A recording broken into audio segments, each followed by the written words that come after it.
এইভাবে প্রায় ২০-২৫ দিন পার হলো। রমা এই কিছুদিন মুক্তা কাকিমাদের ঘর থেকে একটু করে দুধ পাচ্ছিল। ২০-২৫ দিন পর একদিন মুক্তা কাকিমা বলল, হ্যাঁ একটু বিরক্তির সুরেই বলল, দেখ রমা, অনেক দিন তো হলো, এবার আমার বাড়িতেও পুজোতে আত্মীয় স্বজনরা আসবে, আমার বাড়িতেও তো দুধ লাগবে এবার, তাই তোকে আর দুধ দিতে পারবো না।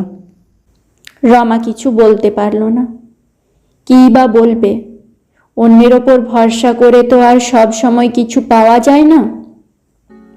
কিছুদিন পর আবার সেই একই অবস্থা হলো। ভাতের ফ্যান খেয়ে দিন কাটে বাচ্চাদের। আর কয়েকটা দিন পরেই পুজো।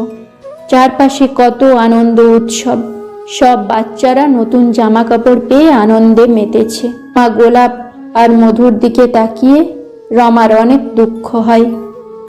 একদিন সন্ধেবেলা সবাই একসাথে বসে আছে, শিবু, রমা, গোলাপ, মধু।